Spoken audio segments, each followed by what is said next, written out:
All right, so I'm Holly Timberlake, and I'm an energy psychologist, as you can see, which means I'm a licensed psychologist with a PhD, but what I do is practice something called energy psychology.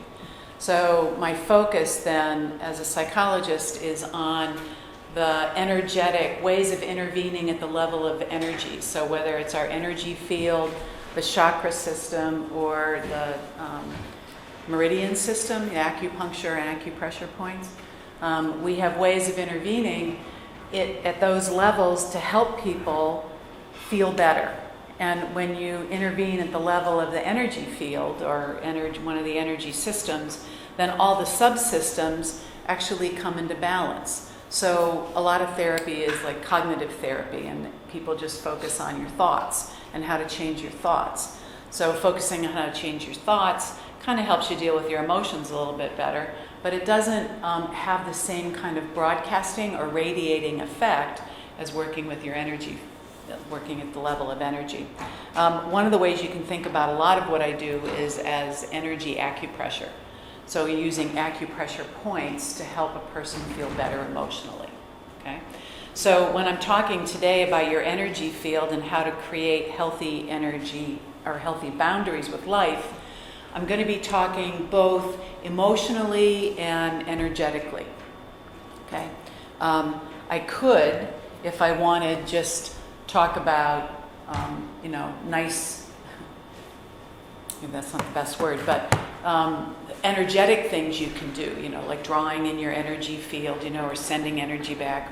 And I'm going to talk about those things, but partly in light of what I do and who I am, I'm always trying to bring together the deeper emotional issues with the more higher vibrational, expanded, energetic perspectives, right? So I'm going to be doing that again today. And part of what stimulated my thinking about this was the recent suicides of two, very well-known people, and wondering, people were like, well, why? Look at each of these people. Like, why would they commit suicide? What is going on that they would commit suicide? And you begin to ask the question, how many people are walking around feeling a lot of inner pain that nobody knows, because we're supposed to project, being competent, being on top of things, being happy, everything being copacetic, right? And so we, as a culture, we really are taught not to be honest with ourselves about how we're feeling and how not to be honest with others.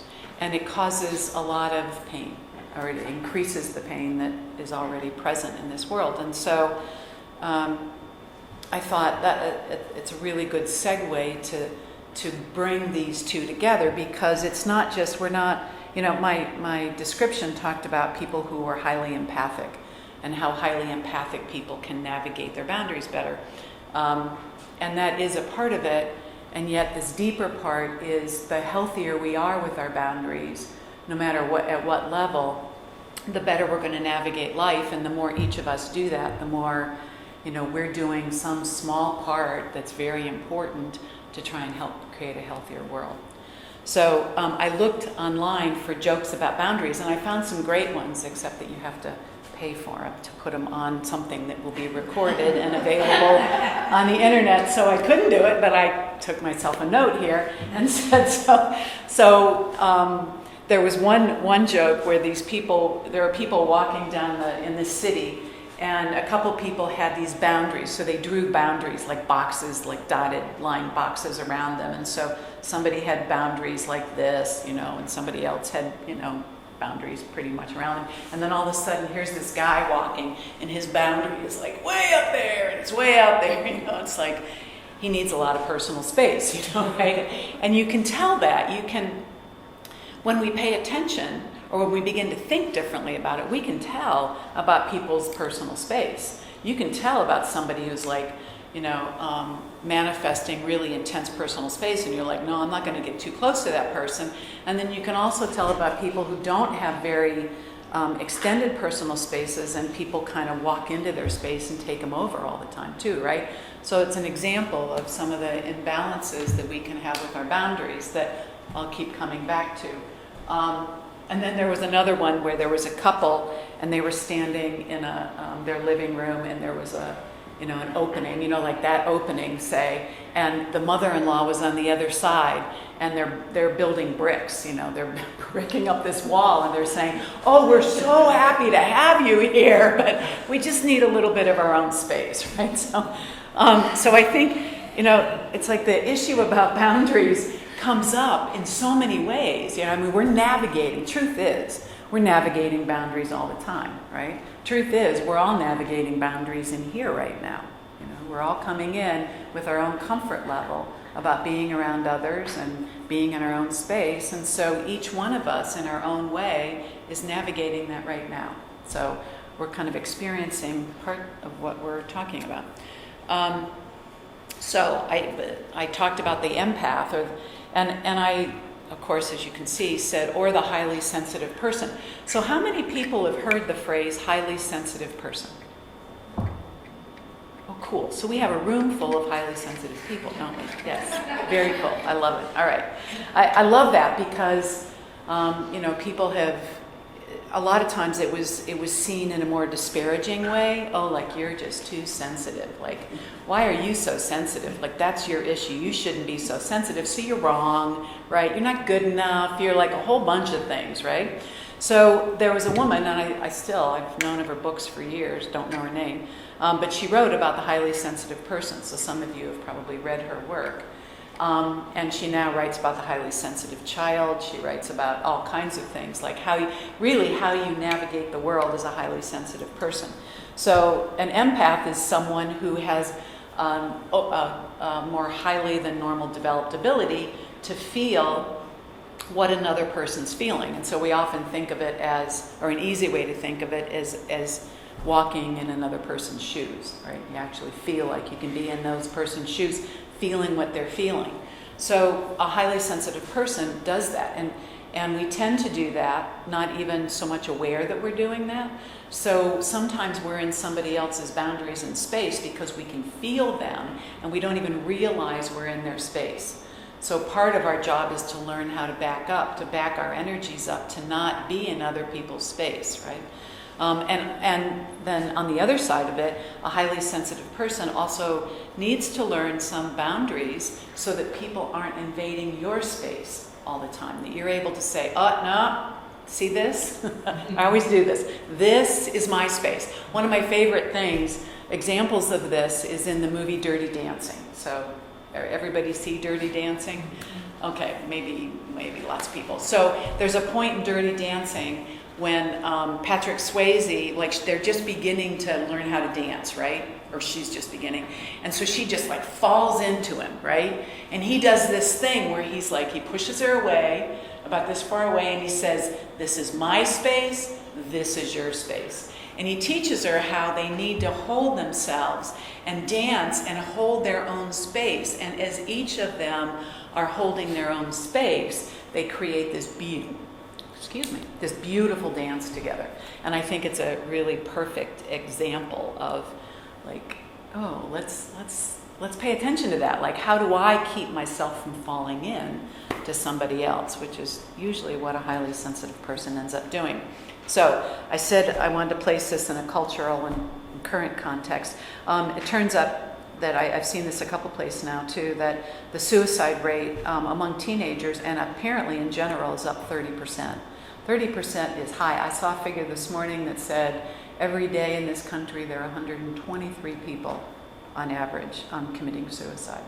So there's something obviously going on that is significantly increasing the rates of suicide, despite all our efforts to try and help people change that. And another thing I saw this morning was a thing on Facebook about a mental health cafe.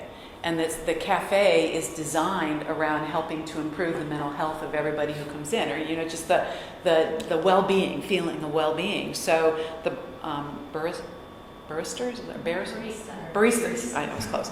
So they go out and they sit with people and they talk with people, and people are having real conversations about how they are, and they're making a decision to show up more honestly and really support each other. And the video started talking about, there's a cafe that's doing it, but look at all these different contexts in which people could really begin to do this and create a culture where we're more honest, which allows not only, when we're in a culture that's more honest, we're not just going to be dumping on each other, but we're also going to be able to learn how to navigate the flexibility from the range from feeling, having the difficult feelings we're dealing with, to also the really enlivened feelings, My thing, I'm always talking about radiant aliveness. What can I do? What can I help people do to achieve more radiant aliveness? Because I think in some ways, we may not all use that word, and I've heard from men that it'd be better if they understand what I'm talking about more if I say optimal wellness, or optimal living. Radiant aliveness has more, I guess, feminine context. But in any case, isn't that part of what we want, is to feel really alive here, right? So anyway, and then how honest are we being with ourselves on the inside? The connector, I say, is our relationship with ourselves. So questions, some really important questions. How empathic are we with ourselves, right? How kind are we? How loving? I would tell you that I think one of the most important skills for us to learn is how to be truly loving of ourselves.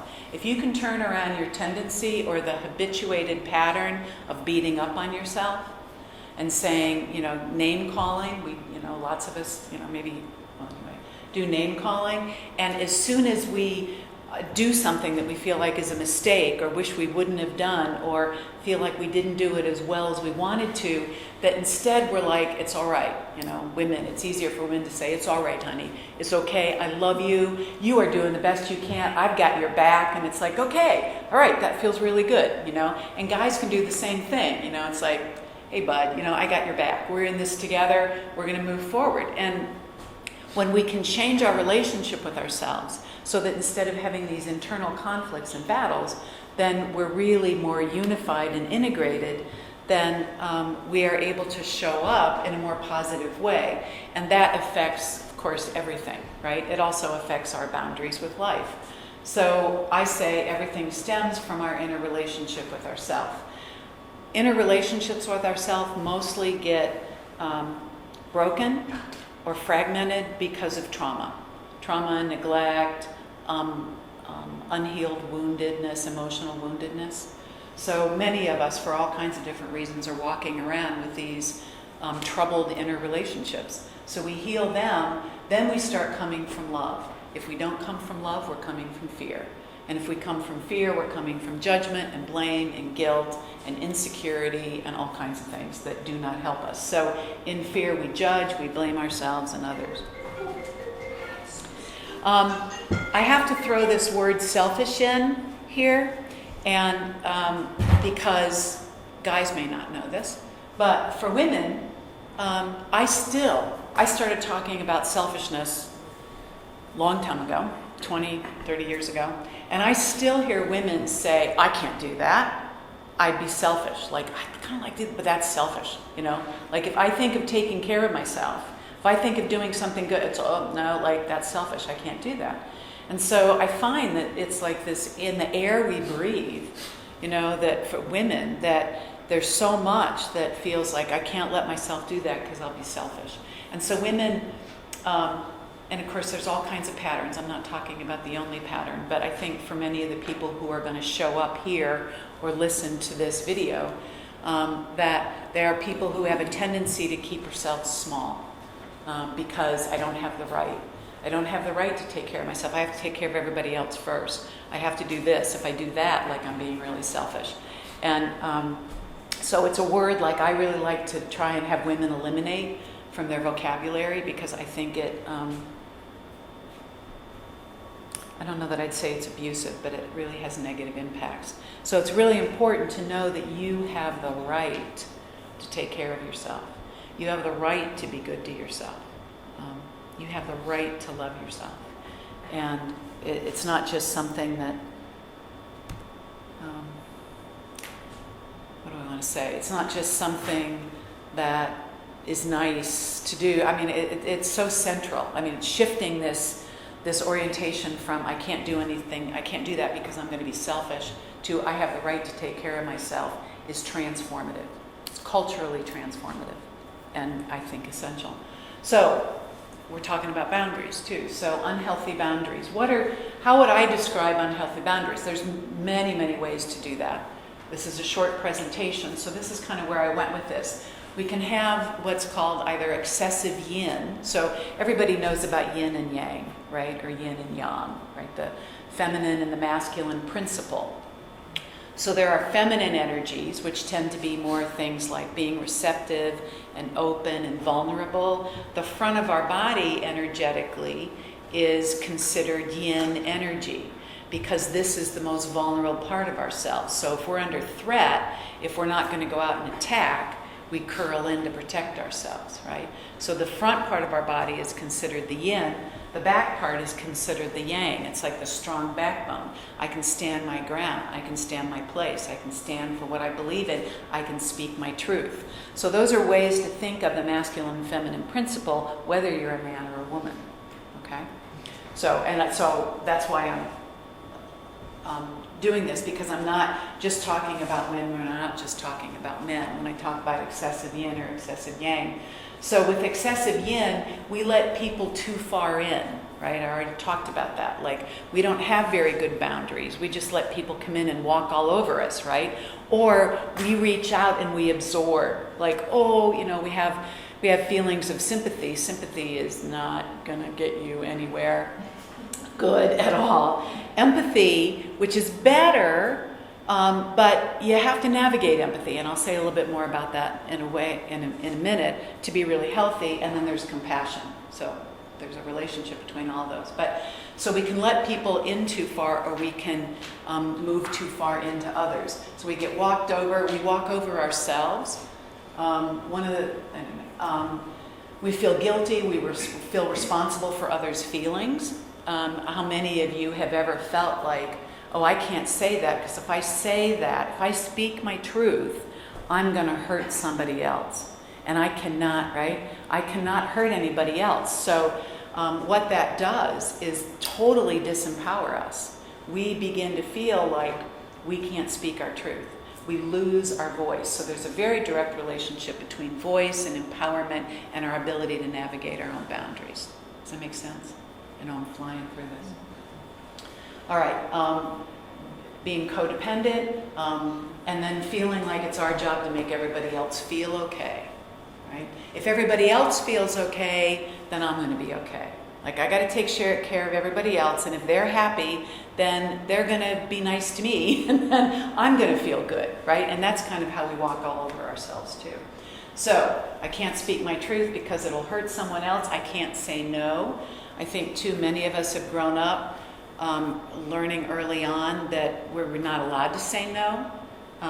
And one of the things I've maintained for a long time is if you can't say a strong, firm no, you can also not say a strong, firm yes, right? And so you need to be able to say no to be able to say yes to life. So here's another, I'm trying to describe these other situations that come up a lot, where people are on the phone, say, so they're different situations. People, if you're letting people in too much, many of you may have had the experience of friends or partners or family members, like just dumping all over you. And you're sitting there feeling like, I kind of have to listen. I have to be a nice person. And I don't know how to get out of it without interrupting, and that wouldn't be nice. So we just listen, and we just take it in and take it in and take it in. And that causes us a lot of damage, right? And that's not us taking care of ourselves. It's us walking over ourselves to stay in relationship, whatever that quality of that relationship is, with another person, and keep a pattern running. So I don't know how to get myself off the phone or out of the space when someone's taking advantage of my inability to take care of myself, or is being reactive and therefore out of connection. So if say somebody's really angry and they're really judgmental, and they're like, Like you can't have a rational conversation with a person who's in that space because they are not in a part of their brain where they can hear rational and they can operate rationally. So they're in a reactive place, and you have two choices. Either, we probably have more than two, but either you go into a reactive space yourself and you get defensive or you get offensive, right? And you go back and forth with each other, or you shut down and you just kind of wait it out, and shut down. Or you learn how to navigate that in a healthier way and say, you know what, like, I'm responsible for taking care of myself. I've been in this pattern with you for a long time, maybe, but it's time for me to change that pattern because I need to take care of myself, and this is hurting me. My participation in this pattern is hurting me. Can you see how that is not blaming the other person, but it's saying, oh, I recognize that I have a responsibility here. I have a part here. What's my part been? I have shown up over and over again to stay in a space where you are being in a reactive place, and I'm not standing up for myself while you're in that reactive place. And so now I have the awareness and I have the strength of self to change that, right? Does that make sense? I mean, it's a fine line between judgment and standing up for ourselves and being in empathy and compassion, not in judgment. So the opposite then, in a way, would be excessive yang. And that would be keeping people out, really rigid boundaries, like not tracking, you're not tracking what another's expressing. So it's not having any empathic reaction, right? It's kind of what I mean by tracking.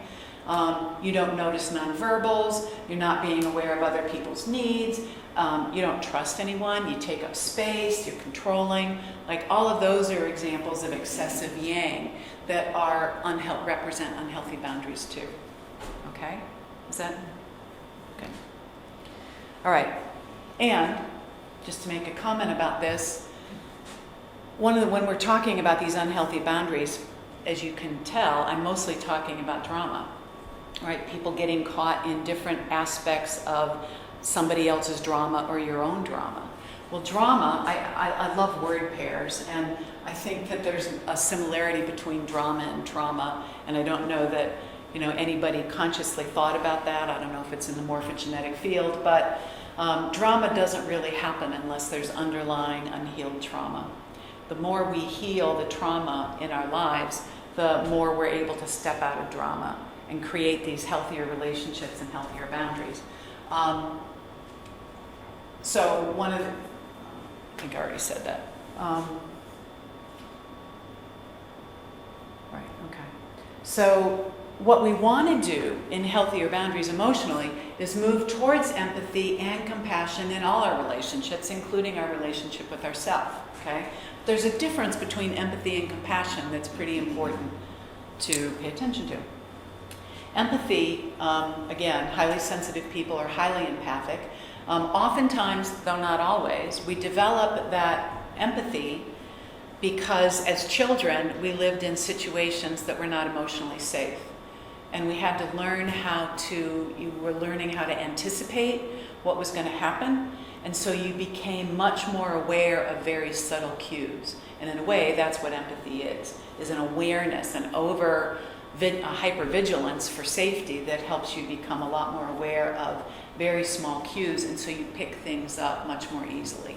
And then in a lot of dysfunctional family relationships, there are a lot of boundary issues too, and so you don't necessarily have developed the greatest boundaries. So for a highly sensitive person, the healthier you create your boundaries, the better you're going to navigate in life, right?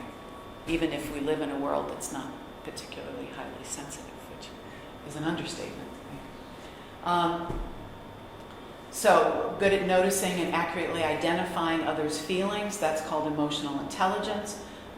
We can experience energetic resonance, so you can tell if somebody is relaxed, you can tell, if they're nervous, you can kind of feel it energetically, right?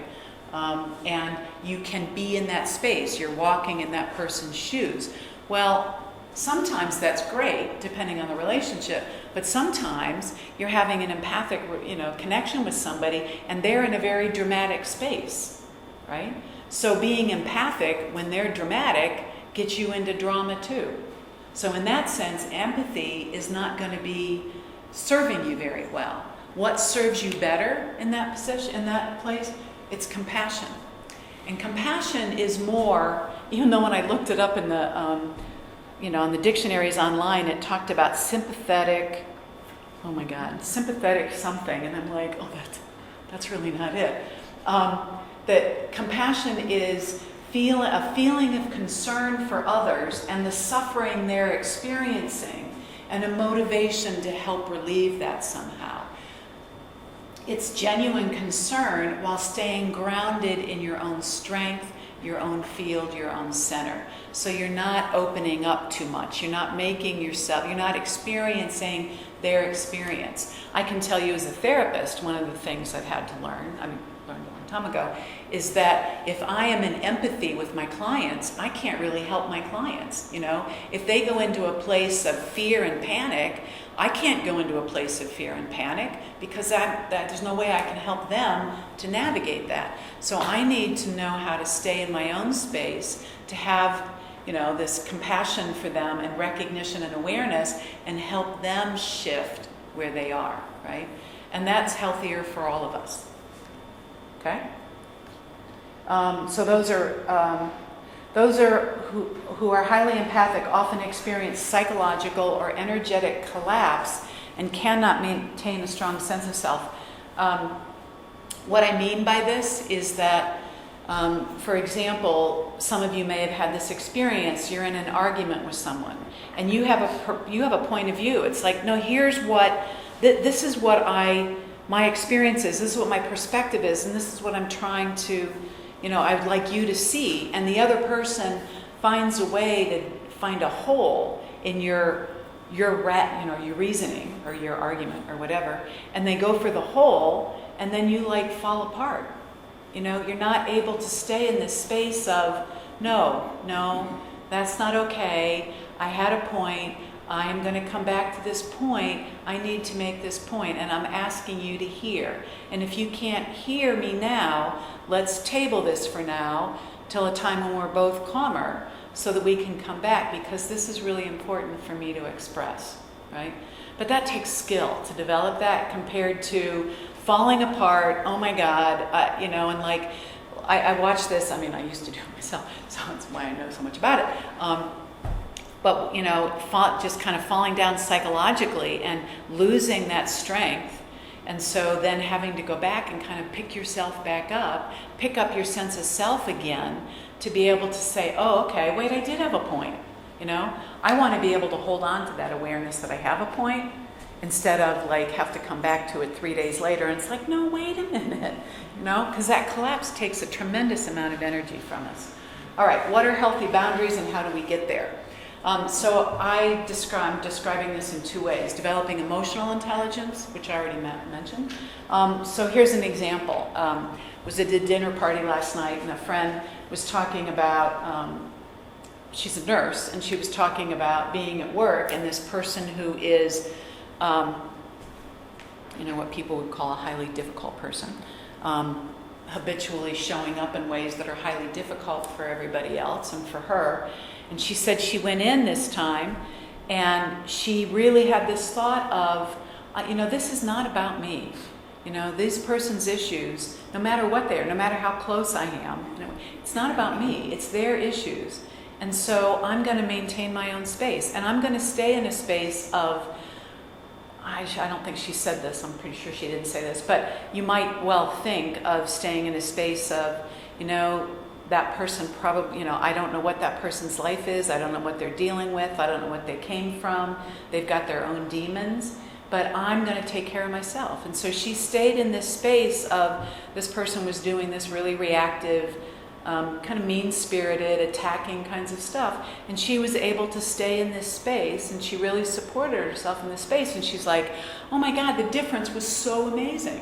It was so just phenomenal how much better I felt through that whole shift with her and how much better I felt afterwards. These are my words. When I can do that, I don't have anything to recover from. I don't have to recover from my own reaction, from my own collapse, or my own anger outburst, right? there's nothing to recover from. I stay centered.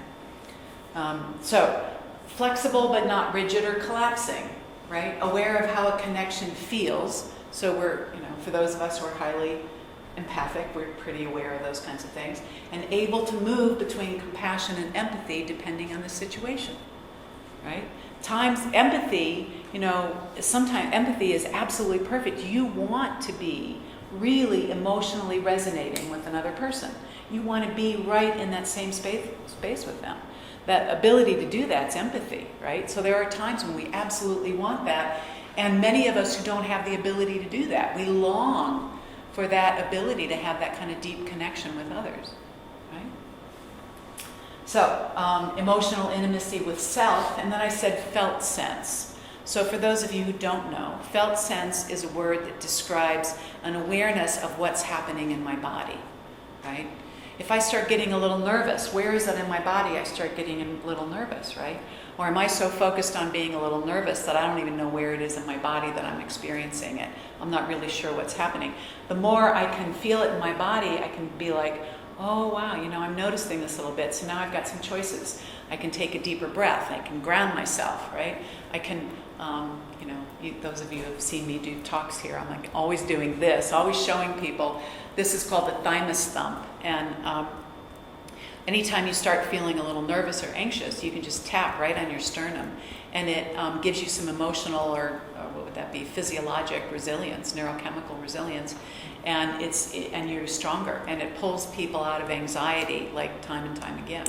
If you want to soothe yourself, one thing to do is soothe yourself is to put your palms together and press a little bit on your upper chest, and then with your fingers tap back and forth. And this helps quiet your brain. You're stimulating the right and then the left side of the brain. That's calming. And then, you're actually activating a lot of trigger points, and you're being a weighted blanket. You're containing. So you're really taking care of yourself by these two very simple things. And if you're with a group of people, you're not going to sit there and do that unless you're me. But what you can do is just put your hand here and just kind of pulse, and nobody knows what you're doing, right? So, okay. So then developing energetic intelligence, getting to know yourself energetically. Part of this means realizing words I use that are energetic words, Feeling vitally alive is an energetic word.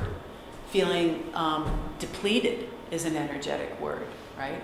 Feeling scattered is an energetic word. Feeling like I'm in chaos is an energetic word. There's this chaotic energy around me, right? So the more I begin to recognize what are the words that I say all the time that are really energetic, then I begin to help myself develop more of an energetic awareness about myself. And then about life, about life too. So there's that. There is learning our energy fields. So I think most of you probably know that generally speaking, our energy field goes out around our hand's width, around our whole body, above our body and below our body. So our energy goes into the earth. We're connected to the earth. From above us, or the crown chakra, we're connected to all the heavenly energies above us. I say the energies below us are manifest energy, and the energies above us are unmanifest. And so it's like the 3D and the higher dimensional worlds, actually meet in us, which is one of the reasons why human beings are actually important. Every human being is important. But learning to feel that energy field. So when I stop and I tune into myself, do I feel like I end at my skin? Or can I feel myself like this is my space? And when I stop and say, okay, let me feel what's going on, I feel myself here. I never anymore feel myself just inside my skin. I'm here. This is my space. And the more aware of this space I become, then the more aware I am of what happens in that space. So when someone comes into that space and they don't feel very safe or comfortable, I can begin to feel uncomfortable even as they're approaching that space. And the more awareness I have of that, the more I can do to take care of myself. I can go into compassion. Part of going into compassion, as I'm describing it, is creating a healthier boundary, right? One of the ways we do this energetically is, I want you to think about your energy fields out here, say all around, And energy fields have like a skin, kind of like you look at an egg, right? And an egg has the inside of the egg and then the shell, and then there's that little skin around it. Well, we have a kind of energetic skin around our energy field. And what we can do is, in situations where we don't feel as comfortable, is that we draw, it's almost like you imagine a string and you are kind of pulling your energy field in closer to you. So you pull that skin in a little bit closer, right? So that you are more contained, and then you can, you have a choice to go into blame or to go into compassion, but it's better, of course, to go into compassion at that point. But so it's not like all your energy is going into protecting yourself. I got to protect myself. It's like, no, it's like, how do I be in this situation in a way that's healthiest for me? Part of it is protecting my space. Part of it is me showing up in a way of this having compassion for another human being. And I navigate that experience much more powerfully by being able to do that. Okay? So then I'm also saying learning not to absorb others' energies and emotions, and I'm calling that dumping and absorbing. So I already used both these words actually. So dumping is when somebody, it's like, oh my God, I just had this horrible thing happen to me today. I got to call you up, and you're supposed to listen to all the horrible stuff that just happened to me today. That's somebody dumping on us, right? And when we're listening, we're absorbing. Right? So a dumper, the dumping energy needs the absorbing energy, right? And so the more we learn how not to do that, then the less we absorb, the less we allow somebody to dump, the better emotional and energetic state we stay in. So there's learning not to absorb, and then there's also learning how to release others' energies and emotions and get ours back, okay? So actually, this is a really simple thing to do. Again, from an energetic awareness, you could think of a time that you had an experience with someone which was, or you can think of a particular person in your life where you feel like you've absorbed a lot of their issues or a lot of their reactivity. Like maybe they've been really reactive in your life and you just kind of keep taking it on. Well, energetically, what's happening is that in a way you're really absorbing all that. You're walking around now and you've got all this heaviness, all this reactivity in your field, right? And then your own reaction to all that negativity in your field. So what you can do is kind of tune into yourself and say, you know what? And you kind of make a directive. It is time for you to leave. You kind of talk to that energy and say, this is not my energy, right? I've been absorbing this other person's energy all the time. This is not my energy. I send you out. It is time for you to leave now. And you send that energy up. You can send it back to the other person. Sometimes people are like, oh, I don't want to do that, like for all kinds of reasons, good or healthy and not as healthy. But in that case, you can like send it to God, send it to Spirit. You could send it somewhere else, but you send it out of you. You send it out. And that is really surprisingly effective. People are like, I feel so much lighter. I'm standing up stronger. I just feel so much better. So that's one thing you can do. And then after you do that, it's like, oh, right. Like I left my energy because that person hooked me, or I let myself get hooked. So I left all kinds of my energy in that person. So what do? I'm going to surround myself, I often say golden light, and I'm going to bring my own energy back. Like, wait, I need that. I need that energy to feel whole and feel strong. I'm going to bring it back into me, right? So it's kind of after the fact, that you were like, okay, like I'm going to let go of this and I'm going to bring myself back. I'm going to bring it back into me. I then am doing something really powerful to create, I just distracted myself.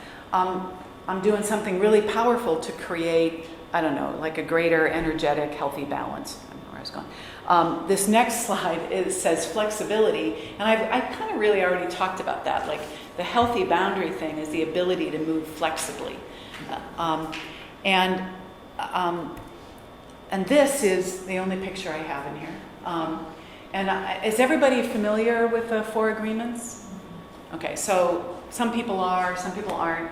There's a book called The Four Agreements, and I think there's a fifth agreement written by maybe his son, I'm not sure, based on the writings of Don Miguel Ruiz. And it's a short book. I recommend it to everyone. So the Four Agreements, and he's talking about really how do we live, and this has everything to do with healthy boundaries, right? How do we live with healthy boundaries? He says, be impeccable with your word, speak with integrity, say only what you mean, don't take anything personally. And we're talking about boundaries, that's one of the main things. Do not take things personally. Nothing others do is because of you. It's because of how they learn to react to life. And you're the one who's in their space as they're reacting to life. Don't make assumptions. Find the courage to ask questions and to express what you really want. Always do your best. Doing your best means enjoying the action without expecting a reward. That's a different take on what it means to do your best, and is not judgmental. In fact, one of the things I say is that we're always trying to do our best. Everybody's always trying to do their best. Even if when you look at it, it's like, that doesn't make any sense. How in the world could that person be trying to do their best when their life is just in shambles, right? In tatters, or they're doing X, Y, or Z. But if people could do better, I maintain they would, because it always feels better to do better, right? All right, so tips for in the moment. Remember that it's their drama, not yours. Not my monkey, right? There's another part of that I forget. But anyway, not my monkey. Does anybody know the rest of it? Circus. Yeah. Not my circus, thank you. Remember, you are not responsible for another's feelings. You can practice saying, I'm learning how to take care of myself and practicing not getting caught up in drama. Would you like to join me? Right? I like that. And then when I'm in a pattern, a habitual pattern of letting others treat me, I said treat me badly. I guess you can think of it that way. Say something like, you know what, this pattern isn't okay with me anymore. I'm not willing to participate in it, in anything that makes me feel less than. It's not okay with me to be treated badly. Please stop. And if you don't agree to change this pattern too, so if you're on the phone, I want you to know I'm going to hang up. I need to take care of myself. If you don't agree to change this pattern, I have the right to end this conversation. I've asked you, and if you don't agree and participate, I have the right to end the conversation. So I will hang up. It is polite to tell a person you're going to do that before you make that kind of change, right? But once you've told them, then you have the right to do that. I will walk away. I'll walk out of the room. I will leave, I'll come back. If I'm married to you, I'm only going to leave for 20 minutes or an hour, so I'm coming back. I don't want you to worry. I'm going to be back. It's okay, but I'm getting space. I need space now, right? We can continue when emotions are calmer again. So move into compassion and pull your energy field closer to you. I already described that. Send their energy back and draw yours back to you. I already described that. Okay? So those are all things in the moment. The more you have this awareness in the moment, you can shift how you're showing up in the moment. Tips to release absorbed energy. There's something called the central hookup. And as an energy psychologist, one of the things I know are different energy exercises or techniques to help you shift. So the central hookup, and I invite all of you to do it just for a sec here, is you put a middle finger in your belly button and another middle finger right just above and between your eyebrows. And you push in with both of them and you lift up. You lift up your belly button, you lift up the skin of your forehead, and you drop your shoulders. And what it does is immediately ground you into the earth. And you can feel, one of the things you can feel is you can feel the bottoms of your feet. They become much more aware of that. And you can hold that. It's a meditative pose. It reconnects you to the ground. When you're reconnected to the ground, you're back in your body. And we can only be empowered and healthy and have healthy boundaries when we are in our bodies. Okay, take a salt bath. Figure 8 Celtic weave is just this. So sometimes you can just go through your space wherever you are, and you just do this, and it just cleans your space. It feels so great. You're like, oh, that feels really good. So that's a wonderful thing to do. Take a salt bath. Most of us know about that. If you're not into baths, what you can do is put salt on the palms of your hands. Put like a teaspoon or something of salt on the palms of your hand and hold it for about, 3 minutes or something, however long you want to hold it, and then brush it off, and that also pulls out negative energy. Okay, not everybody likes bath, but that works very well too. You can, again, I keep repeating this apparently, send the energy and the emotion out. You can ground yourself. I keep repeating that too. You can send the energy back to the person into the light. Oh, repeating that one. You can shake it off. You can bounce it out. So shaking it off, it's like, we absorb this and it doesn't feel good. You've been around people where you just kind of, afterwards, you feel kind of yucky, and you can just shake it, and actually that helps cleanse it, where you can bounce. One of my favorite things is bouncing, and bouncing just loosens up everything inside.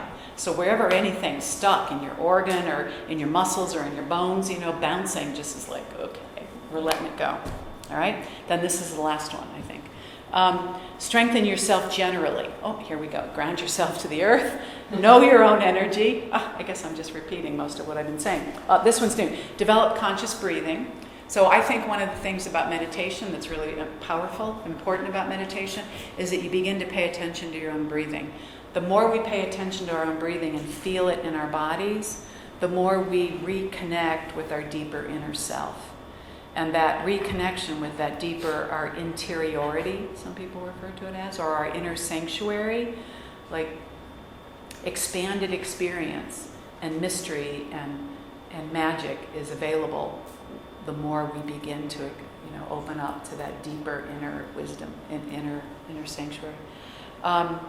Look for what's good and beautiful. That's always really encouraging, enlightening, and brightening. Nourish yourself well in every way, physically, emotionally, energetically. Be kind and loving to yourself again. Practice letting go of your own reactions. Like, oh, wait, you know what? I just noticed I just had a reaction. I'm sorry. Like, I'm going to take that back. I'm going to have a do-over, and here's what I want to say instead. So actively practice it, right? People love you for actively practicing it because it doesn't feel good when we're reacting on, putting our reactions on others. Feel your connection to source, however you refer to source. Let that flow through you. Share positivity. Be gracious. Filled with gratitude as much as you can. Again, no judgments here. With gratitude, let people know that you're grateful to them for whatever. Meditate. My last word on the topic is meditate. So that's the end of the presentation. Does anybody have any questions or comments? Yes? I have a question. Going back to when you were talking about the excessive yin and the yang, I think you had mentioned about the yin that if you wanted to say something to somebody but like you feel like you can't, is there always that opposite side, like if I do say this could have, negative consequences on how that person might feel about me, because obviously, like once you say something, you can't take that back. So do you know what I'm trying to say as far as that comment goes, what you were talking about? I think that we spend more time worrying about how other people are going to react. Okay. And I don't think that people, obviously, there are in some situations you're going to be able to predict that a person's going to react in a certain way. Okay. But I think a lot of times people don't react the way we think they're going to react. Okay. We're more socialized to think that they will. But when we do stand up for ourselves, generally, I think in most situations, it goes better than we think. Okay. And part of what I heard you say was, see if I can remember it, that you're worried about what people are going to think of you, right? Yeah. Right? So that part of that, I can't hurt their feelings, is also because I can't be the kind of person who hurts somebody else's feelings. Oh, I see. Right? Okay. Yeah. So we end up thinking, it's like our self-definition about ourselves limits us as well. Okay. Okay? Does that answer your question? It does. Yes, Okay, thank good. you. Yeah. Anybody else? Okay. All right. Well, thank you, everybody, for being here this morning. I wish everybody a beautiful, if moist, Sunday. Enjoy it in all kinds of myriad of wonderful ways. And be well. Yeah, thank you. Thank you. Thank you.